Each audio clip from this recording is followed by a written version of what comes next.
Good evening, Resistors. Today is May 3rd, 2011, and you are tuned in to the WideShut webcast on Resistance Radio. As always, I'm your host, Keelan, Balderson, and for all my articles and videos, please check out wideshut.co.uk, and for everything Resistance Radio, that's resistradio.com. Anyway, what an interesting few days it's been. The wall is down and communism is now over. No, I'm sorry. I mean, Osama is down and terrorism is now over. I wonder what will be the next boogeyman. We of course had the royal wedding, which boosted everyone's morale. Took our minds off the recession while adding billions to it. While the royalists were out there waving their flags, one side with a Union Jack on and the other side with Tesco's on, enjoying themselves, other people were being arrested for crime. And it's funny because the only crimes I saw on the day were the hordes of people littering everywhere, throwing their beer cans and all the other rubbish that they'd taken with them and bought while they were there. Facebook accounts were shut down. There was a media embargo for Australia. We really are living in a matrix. That many people can be out there having fun while other people can see all of this fascist pre-crime stuff going on at the same time. Let's just hope Cookie took enough psychedelics during his field of truth and became enlightened to the answer to all this insanity, because I know that I've got no idea. I don't know how we move forward with this personally. But we are going to be talking about all of it today. We're going to be getting into the nitty-gritty about the Osama bin Laden stuff. We're going to be getting into the royal wedding. But before we do that, I just want to make a quick shout out to the Kent Freedom Movement. I'll just paste their web link into the chat room. I think they're in the chat room. Awesome. Okay, now my space bar does not work, so I can't paste it in. Yeah, met some great guys from the Kent Freedom Movement on Friday at Parliament Square during the royal wedding. Debbie and Eddie, I believe their names were. Apologies if they're not your names and I'm just saying some random names, but I think that's what your names are. And I think they recognized me from my website and videos and stuff, which was very encouraging. So yeah, please check out their site that I just pasted in there. They seem to be very active in getting conferences together and all that kind of stuff, lots of meetups. There's lots of articles on their website, videos and stuff. And it's always nice to network and meet people with like-minded opinions. So yeah, just a shout out to you guys. If you haven't already, everybody, please let everybody know on Facebook and Twitter that the show is now on the air. We want to get the numbers up, especially during this important news week. And I'll just cut to the intro so the chat can fill up. We're going to go to some Soundgarden, Rusty Cage. I want you to get up now. I want all of you to get up out of your chairs. I want you to get up right now and go to the window, open it, and stick your head out and yell, "I'm as mad as hell, and I'm not going to take this anymore!"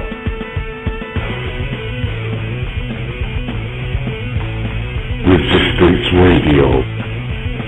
Well, Osama bin Laden is coming out apparently talking climate change and blaming it on the United States. Listen to me! Television is not the truth! Television is a goddamn amusement park! Welcome back to the WideShut webcast. I'm Keelan Balderson, and I guess we should kick things off talking about the royal wedding that me, Mr. Brit, and Red, White and Blue UK attended. Lots of footage now on all of our YouTube accounts. I'm sure most of you know the links. If not, I guess Red, you can paste them in or whatever. But I think somebody on the David Icke forum summed it up rather eloquently, the British people have quite literally been put under a spell. The propaganda machine has fooled millions of people into that a hereditary ruling class that steals the people's wealth and can enforce fascist pre-crime laws are worth smiling and waving about. And as I said on one of Mr. Britt's Facebook posts, never again will I delude myself into thinking we're anywhere near a tipping point. That this loose collective of resistors, who we sometimes call the Truth Movement or whatever, is anywhere near a victory. In 2011, hundreds of thousands of people can line the streets just to catch a glimpse of a bunch of elitists that claim their right to rule from God. It's insanity. And I'd personally like to see that contract. If there is a contract, it ain't with God. Just seeing the peasants line the streets. You know, it's no different from any other kind of mass hysteria. It's no different from when people lined the streets for Hitler. It was surreal. And it's the same system from ancient Egypt, when they worshipped the pharaohs and kings with their gold and elaborate costumes and hats. We haven't progressed at all. We're not winning. We're not banging 7-gram rocks like Charlie Sheen. As a resistance, we're only existing. And with these pre-crime arrests, we could easily all just disappear if they wanted us to. Now, I'm not trying to be negative or defeatist. I'm trying to be realistic.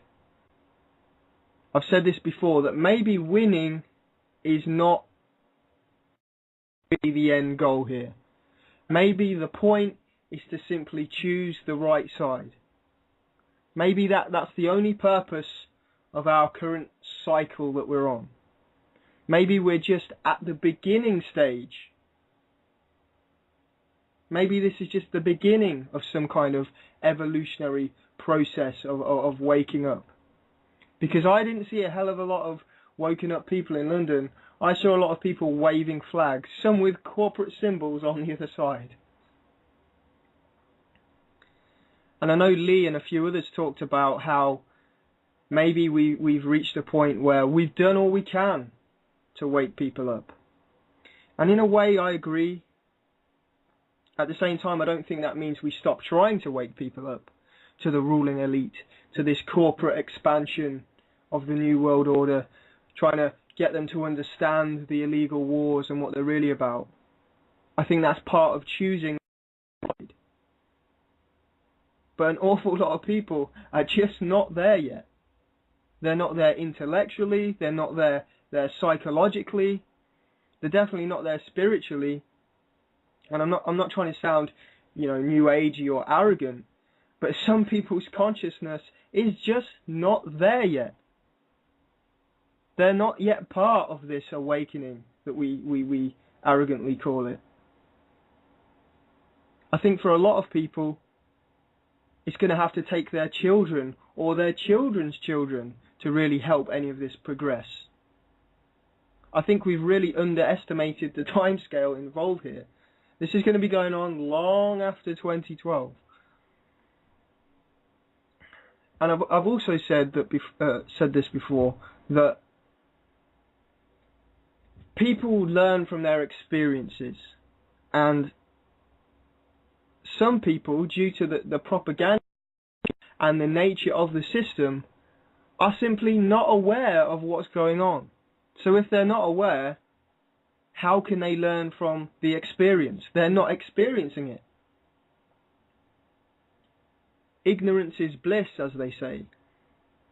The average person isn't experiencing plainclothes policemen snatching and grabbing people in the middle of London. They're not experiencing Facebook accounts being closed down for having opinions. Pre-crime arrests. people getting forced into police vans for dressing up like zombies, because you're not allowed to dress like zombies on the day of the royal wedding. These things aren't featured on X Factor, are they? They're not repeated throughout the mainstream media news through their cycle every day, at least not without any establishment spin. So for most people who are sitting there waving their corporate Tesco black flags, it's going to have to get a lot worse before they wake up. And it's going to have to get a lot worse before it gets better. So maybe we have done all we can for now. Some people are just going to have to experience it firsthand before they wake up, because they're not accepting what people are showing to them third hand. And when they do experience the tyranny that's most likely coming over the horizon, over my dead body, but I said I'm being realistic. When they do experience things that lead them to believe things aren't quite what it seems, then we'll be there to guide them and fill them in. And as I say, it doesn't mean we give up, because intent moves things along slowly. But we also need to be realistic when we see people chanting 4 more years for Obama and Team America, or thousands of people cheering the royal family. And I wanted to discuss the mentalities that I saw out there. The two mentalities that I observed from being in London, handing out leaflets with Mr. Brit and Red, from looking at the news coverage afterwards. There seems to be two distinct types of personalities that the public have adopted to keep themselves within this illusion. And obviously this is just my opinion, you'd have to believe what I'm saying. I often sound like I'm speaking from some authority. I'm just giving you my opinion. And I think the first thing I've observed is there really is a lack of self-respect within the general public, a lack of self-worth. Because the average person doesn't feel special, doesn't feel powerful, because they've been taught from birth, through the school system, from the media, that they're just normal people. And there are other people, celebrities, royalty, that are better than them. They, whether consciously or subconsciously, feel inadequate. So it's much easier for them to fall in line and look up to these famous, larger-than-life characters and fawn over Kate Middleton's dress and all this meaningless stuff, because they don't respect themselves. They don't respect their own clothes and their own status. I was watching a video yesterday from Channel 4, and there was this homeless soldier, a veteran of Bosnia, and he'd gone to a cafe to watch the royal wedding on a big screen, and he sat there and said he was proud to be British. This is a man that was sent to do the dirty work of the royals and the government, who has now been let down by the state and is homeless, and still doesn't have the self-respect to stand up for himself. That's the mentality we're up against. And it was probably some of his army conditioning left behind, Queen and country. But you only have to go to Henry Kissinger, who let us know what they really think about the military. Military men are just done, used as pawns in foreign policy. Stop being their slaves. We're all born equal and we all deserve equal opportunities. Who the hell are these ugly inbred weirdos in fancy dress to claim that they're our superiors? Where is people's dignity and pride in themselves? They've been conned. They're not better than us. It doesn't take talent to walk about waving your hand like it's broken. I can't quite wave properly, so I've got to do it like this. People have been taught that they're better. Now it's time people learned that they're not. And in some cases, it's also a fantasy thing, like a form of escapism, just like watching a movie where you buy characters. The public want to live through them. On the day, people wanted to feel like they were a part of it, as if the event was really about them. It's a clever hierarchical mind trick, and it's no different from animals. When you have a pet dog and you train it from birth, it looks up to you because you're the leader of the pack. You may be feeding it naffy pedigree chum out of a tin that's got no nutrition in it at all and is completely unnatural to a dog's diet. You may be keeping it in a small back garden, barely taking it for a walk, but it looks up to you because you're its superior and it's been trained to do that. And it's the same with the general public. They've been conditioned to look at others as their superiors, not their equals. And what do dogs do? They hunt in packs.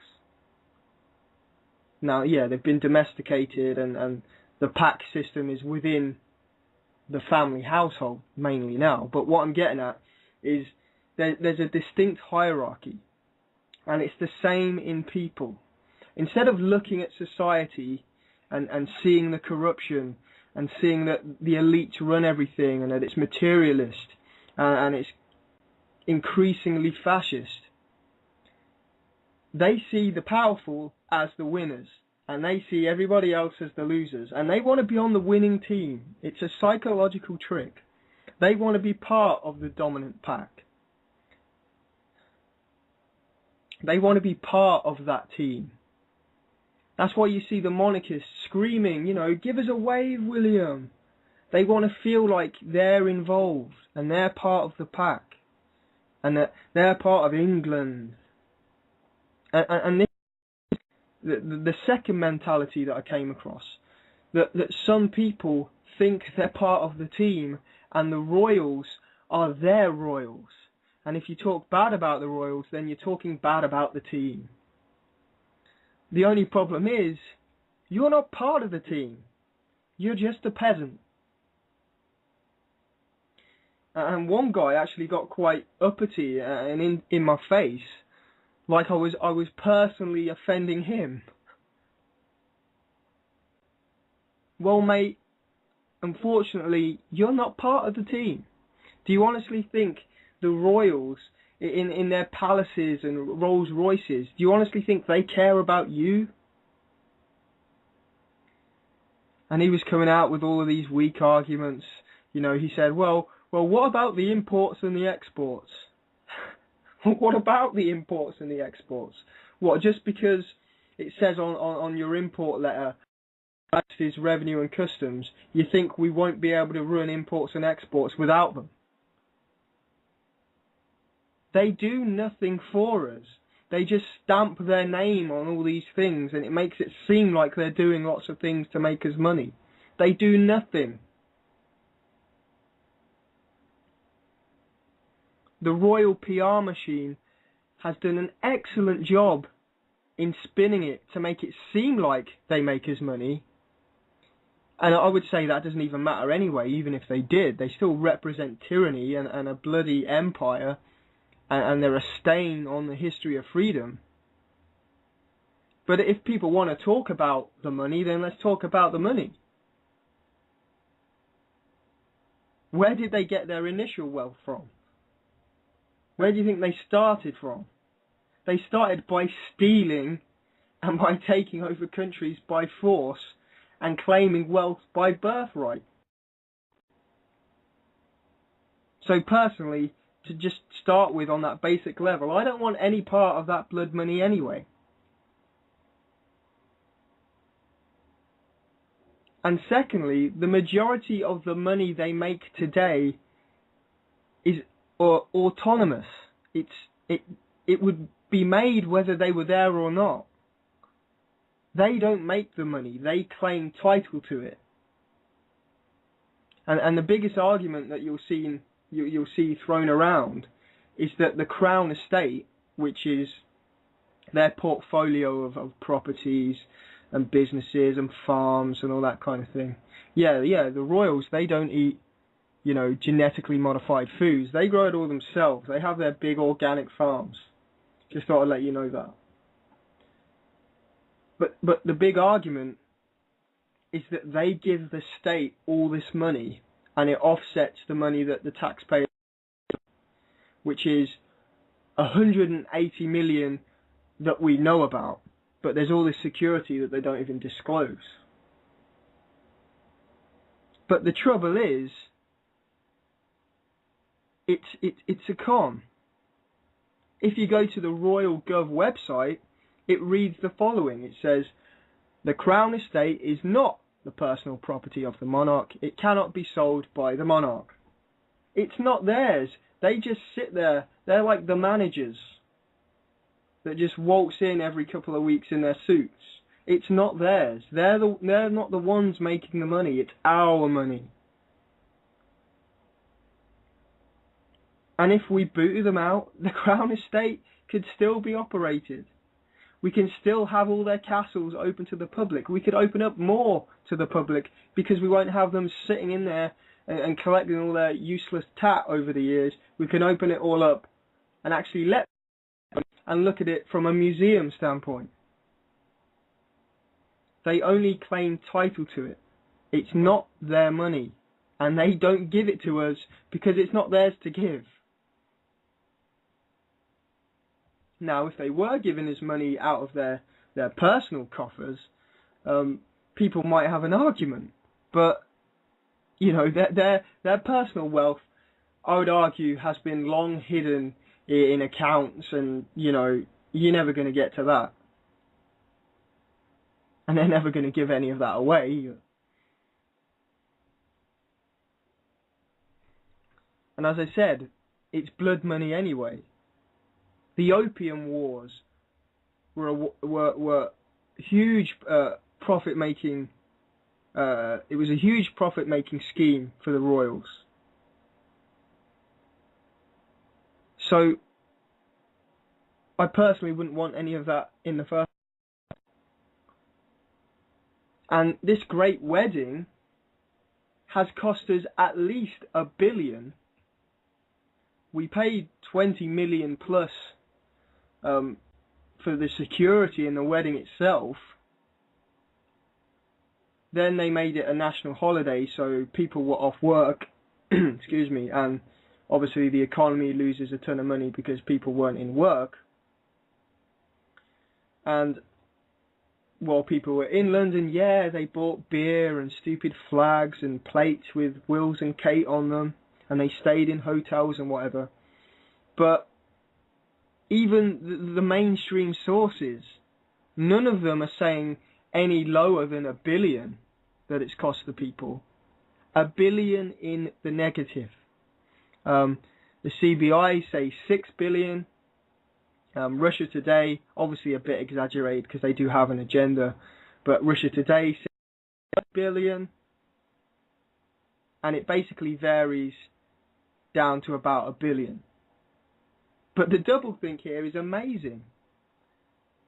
One of the arguments peddled through the media is that the wedding was good for morale. Wow, good for morale, eh? What, by costing us another $1 billion to the economy? It's strategic. They've always done weddings to get people feeling good again, to reinforce the illusion. They did it after World War I. After World War II, the Queen married old Nazi sympathiser Prince Philip. But why do we have to see this morale as a good thing? You know, people say, well, it was what the country needed, everybody together and get us over the recession and all this kind of thing. I'd rather have low morale and know the truth than be blinded by this PR spectacle that keeps everybody trudging along in the system. How can it improve morale about the economy by costing the economy billions? It's a spell. It's a PR spin. It's like everybody's been mass medicated. Just, oh, yay, happy pills. It's a distraction from the economy, from Libya, from everything else, from all these important issues.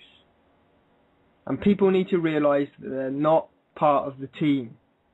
And it's not anti-British to be anti-royal. If anything, it's pro-British. It's pro the people. It's pro-freedom. Maybe you want to be ruled by this hereditary ruling. But I see them as a stain on our history. America was founded when they threw off the shackles from the monarchy.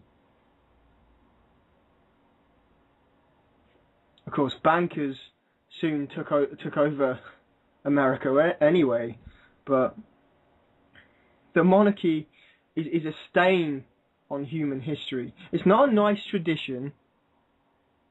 Oh, let's remember people getting their heads chopped off. It's so nice and traditional. It's ridiculous. It's like what Bill Hicks said. Do you think when Jesus comes back, he wants to see a cross? Well, do you think the people that were murdered and tortured by the monarchy, and do you think the peasants of old, if they came back, do they want to see us all still here worshipping the royals? Because it's a nice tradition. People need to get a grip. They're a sick, elite ruling class.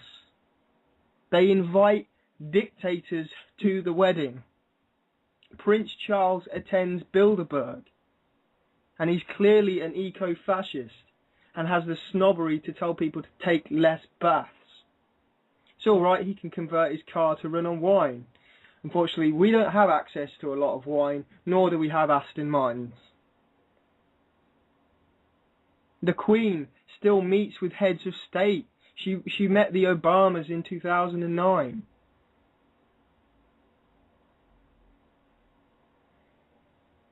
And the media always like to spin how it's the benefit fraudsters, the scroungers that are the problem in this country. Well, they're the biggest benefit scroungers out of all of them. I say we ship the royals off to a council estate and let them see what it's like really living on real state benefits. It wasn't long ago for a raise. Ridiculous. Absolutely ridiculous. But then we move on to something equally ridiculous. Another feel-good spell put on the people over the last few days. And that, of course, was the astonishing news that Team America have blown bin Laden's head off. And just like the wedding over here, a lot of Americans have taken to the streets. They're in ground zero. They're outside the White House. And they've all been swept up into the same fake tabloid patriotism. But there's no mention of who Osama bin Laden really is. That he worked with the CIA and Obama's close supporters, Zbigniew Brzezinski, 1979 to entice a war with the Soviets. They don't tell you about that.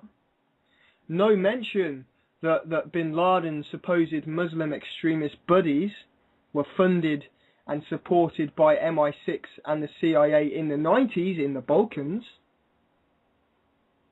No mention of FBI whistleblower Sibel Edmonds, who said that bin Laden was working with America up until the day of 9/11 itself. They don't tell you about all of the provably fake bin Laden tapes. including the one where it's claimed he admitted to carrying out 9/11. German translators came out and said he said nothing of the sort. I cover that in my film, 7/7 The Big Picture. They didn't mention that the FBI admit that there's no evidence of bin Laden's involvement in 9/11. No mention of the Bush family business ties to the bin Ladens. What about the documents that suggest bin Laden came to the US under the code name Tim Osman? None of that. According to the mainstream media, bin Laden carried out 9/11. We've now killed him. Justice has been served. What a joke. And this headline came out earlier today. Bin Laden's sea burial fuels conspiracy theories. No, what fuels conspiracy theories is the number of times he's been reported dead before. The sea burial just adds to that suspicion. And what about the long list that I just read out?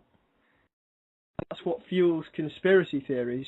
Evidence that what we're being told is bollocks. You can call it a conspiracy theory all you like. It's more believable than the official government conspiracy theory. And let me make a very important point here. Bin Laden is supposedly the leader of a worldwide Islamist network of terrorists that is killing people all over the world and still targeting the US and Europe. Intelligence still coming out only a few months ago that says bin Laden is still signing off on attacks. You have the leader of this group in your custody and you kill him? How about you, but wouldn't you want to ask Mr. Bin Laden a few questions first? Hey, Bin Man, is there any attacks planned anytime soon that we should be worried about? Maybe you want to tell us a bit more about this nuclear threat that we're all supposedly under now. Why didn't they ask Mr. Osman who his real number 2 and number 3 are so we can go get them? Why didn't they ask what kind of technology Al-Qaeda possesses? Maybe it could help with national security, I don't know. It's ridiculous. You expect me to believe that they would kill bin Laden if they knew where he was? You have the leader of Al-Qaeda and you kill him. Good job, guys. Well done. This is what the alternative media calls bollocks. But bin Laden had a weapon and was firing. Oh, really? Let me paste this into the chat.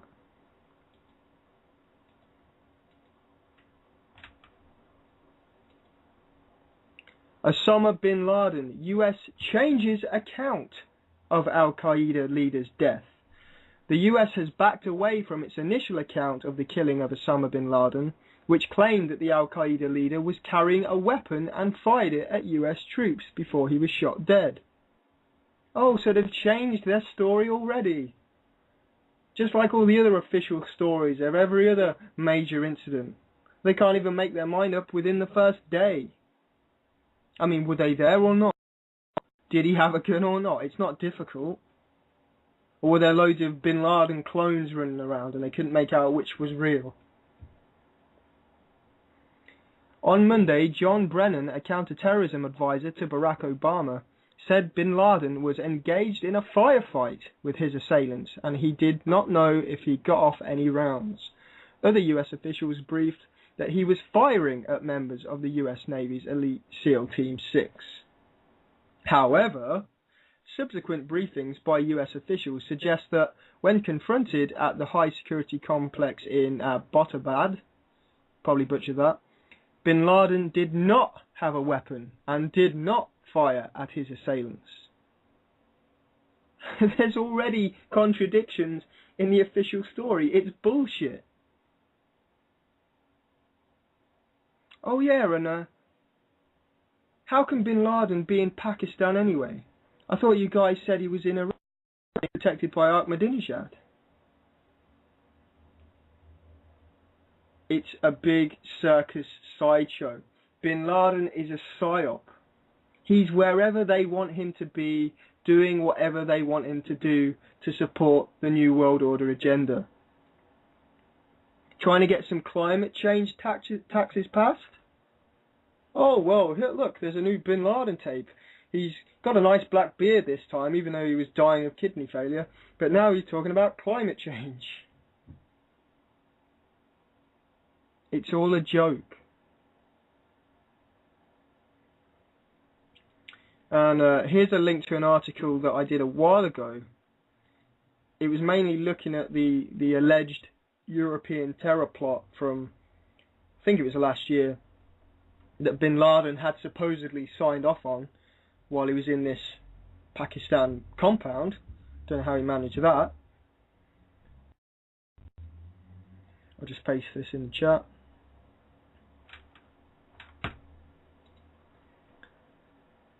The idea that bin Laden is sitting in some kind of terrorist headquarters receiving memos and signing off on all of the world's attacks is ridiculous.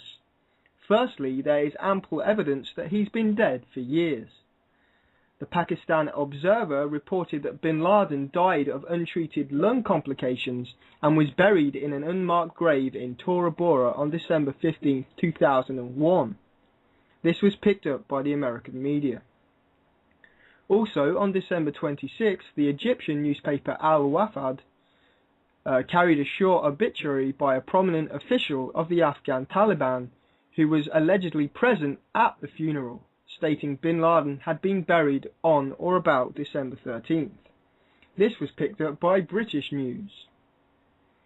You only have to look at one of his videotapes at the time he was on his last legs. In some hypocrisy, it was CNN that reported. You can look at pictures from a December 2001 video and notice that he has what some doctors refer to as a sort of frosting over his features. His sort of greyness of beard, his paleness of skin, very gaunt sort of features. A lot of the time, people associate this with chronic illness. Doctors can certainly look at that and determine some clinical features. This is like a quote from CNN that somebody gave. But even more than that, it's sometimes possible to differentiate the specific type of disease or illness that he may be suffering from. The sort of frosting of the appearance is something that people a lot of times associate with chronic kidney failure, renal failure, certainly someone who is requiring dialysis. And of course there was the reports about him being on dialysis, treated in the American hospital in Dubai, I think. Might not be Dubai, but it was an American hospital. No surprise there. According to Pakistani President Musharraf in the CNN article, bin Laden required 2 dialysis machines and concluded, "I think now, frankly, he is dead." Since the months surrounding 9/11, every tape released alleging to be bin Laden has been marred in controversy. Many were just audio tapes, easily faked. Others appeared to be carefully edited video recuts. The videos are fake. It's all a psyop. After the 2007 tape was released, it was quickly analysed by experts. CNET News reported, in analysing the video, Neil Krawitz of Factor, an expert on digital image forensics, said in his latest blogs that the video contained many video splices and that all of the modifications were of very low quality.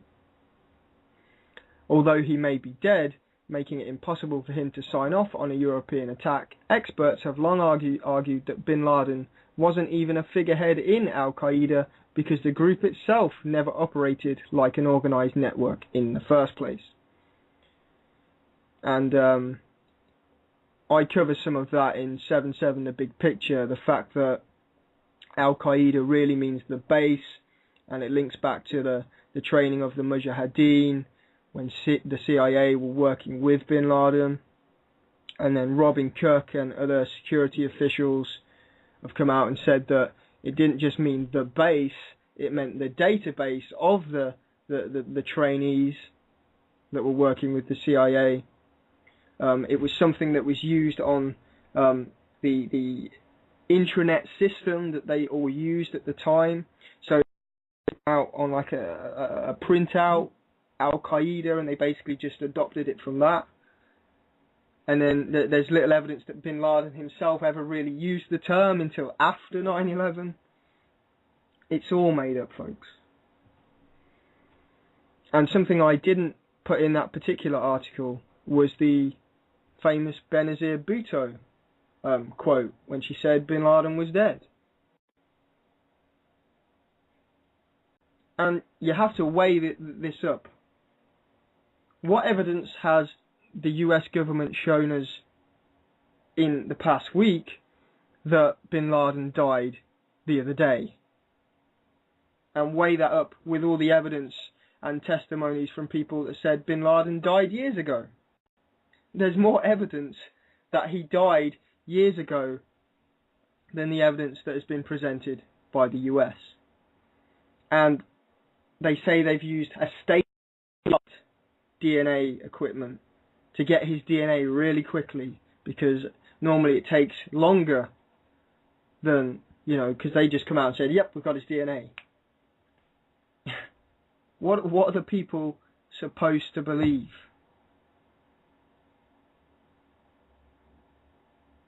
Where are the images? That might end up being some kind of a red herring. Everyone's screaming for the images, and then they release the images. But I can see it, if they release the images, it's just going to be some bloody body where you can't really make out that it's bin Laden. I mean, they've already released the fake images and then backtracked and blamed it on the alternative media when it was the mainstream media that ran with the image anyway.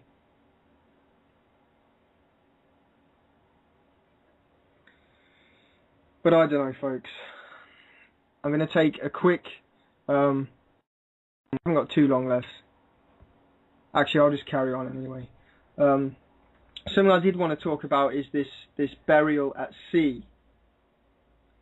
Because after they killed him, they very swiftly took him out into the sea and threw him overboard, which of course gets rid of any evidence, and we're not sure what forensics has been taken from Pakistan, whether the Pakistan authorities themselves, they should go in there and make sure that it is bin Laden, because they're going to be the targets next if they're not careful and they don't get a handle on this. But they've got rid of the body. It's ridiculous. But on the media, they're portraying that this is a traditional Islamic burial. And let me just explain something. A lot of cultures have traditions for sea. But that's only if the person dies at sea. Bin Laden was not shot in a boat. I don't think so. I don't think there was a big James Bond chase with boats. Unless they're covering that up. They stormed a compound in Pakistan. So I don't know how they can say that they gave bin Laden a traditional Muslim burial. But of course the media are running with it. Then you get the anti-Muslim crowd coming out and saying, how dare they give him a traditional Muslim burial? Well, it wasn't a traditional Muslim burial. It's more propaganda. And, my gut just says that they were getting rid of the evidence. They can't say, oh, let's go show you the body if there's now no body. Maybe someone should go scuba dive and check it out or something. And something also interesting is that the Wikipedia article on Muslim burials, if you go, I haven't got the link. If you go there, just type Muslim burial C or whatever, and it'll come up with the Wikipedia page. And then you can click history, and you can see the different edits that people have done. But my point is, on this Wikipedia article, they only edited in the bit about being buried at sea after the news that they said bin Laden had been buried at sea in a traditional Muslim burial. It's a psyop. And people who now are a little bit interested and Google Muslim burial, they're going to come to Wikipedia and it's going to look like, yeah, it's a traditional Muslim burial at sea. But even the article itself, if you actually bother reading it, doesn't say that. It says, this is, however, a tradition specific to each culture and not found in the Quran. However, even in cases of drowning at sea, in other words, all effort must be made to perform a burial in the ground. So basically what they're saying, if a Muslim dies at sea, it's acceptable maybe to throw them overboard quickly before the body decays, but ordinarily you should put them in the ground. So this is not a traditional Muslim burial. So that's just another part of the psyop. It's a completely doublethink Wikipedia entry. Why is it even in there? Listed under, traditional Muslim burials, and it comes down to buried at sea, and you read it and it's not the case that that's a traditional form of burial.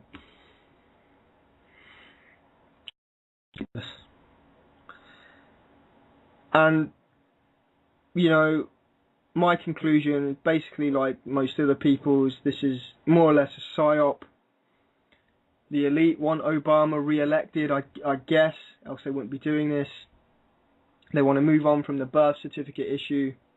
So they wheel him out as the hero that saved the day and, ended the war on terror and got bin Laden. 4 more years, woohoo. And it covers up, obviously, all the stuff with Gaddafi's innocent grandchildren getting bombed to death. And it really isn't the end of the war on terror, because they've already come out and talked about how the death of bin Laden is going to antagonize other members of Al-Qaeda to retaliate. And they're definitely laying this groundwork for a nuclear threat, that now Al-Qaeda is going to set off nukes or target nuclear facilities. And there was a headline today here in the UK, paste that in, 5 arrested near Sellafield held under Terrorism Act. 5 men are being held under the Terrorism Act after being arrested close to the Sellafield nuclear site, police said today. They were detained at 4:32 p.m. yesterday following a stop check on a vehicle by officers from the Civil Nuclear Constabulary who policed the facility in West Cumbria. The 5, all in their 20s and from London, were arrested under the Terrorism Act, a spokesman for Cumbria Police said. They were held in police custody overnight before being taken to Manchester this morning. An investigation by the anti-terror police, blah, blah, blah, is underway. So you have the headline that if bin Laden is going to be killed, if bin Laden was found and killed, then Al-Qaeda are going to set off nukes or target nuclear facilities. Then straight after his death, you get this headline that, there may be terrorists targeting this nuclear facility in the UK. And of course, nuclear is now in everybody's mind because of the Fukushima headlines and all this kind of thing. You don't want to get paranoid, you don't want to, but they've done false flags before, so you've got to read these things, come up with your own conclusions. That if something's going to happen, that's probably a likely scenario. And I mean, it doesn't always mean that it's inside job all the way. I think people run with that term a bit too much. There could be extremists out there looking to attack nuclear facilities. The real question is, who's enabling them to do that? Who's letting them into the countries? Who's, letting their passports through? Who's training them? Why are there all these assets around them? But yeah, I'm about burnt out now, guys. That's pretty much the end of the show. I'm going to be doing some articles on all of this tonight and tomorrow, keeping a close eye on it through the next week, because there's been a bit of a spike in the website's traffic. So my guess is people are coming to see, the truth about this situation, and there's nothing there yet. So I want to apologise for not getting any articles out, but I will do. As I say, I'm going to start tonight and get some up tomorrow. Don't forget, Cookie will be here in half an hour for the Rabbit Hole Orientation Show. Well, he's got some interesting things to say about the royal wedding and this Osama fiasco, and maybe, or maybe not. Maybe he's completely changed his tune because he went away and took psychedelics and knows the truth. But whatever. That was the WideShut webcast, and I'll catch you same time, same place next week. Cheers, everybody. Now I've got to find a song.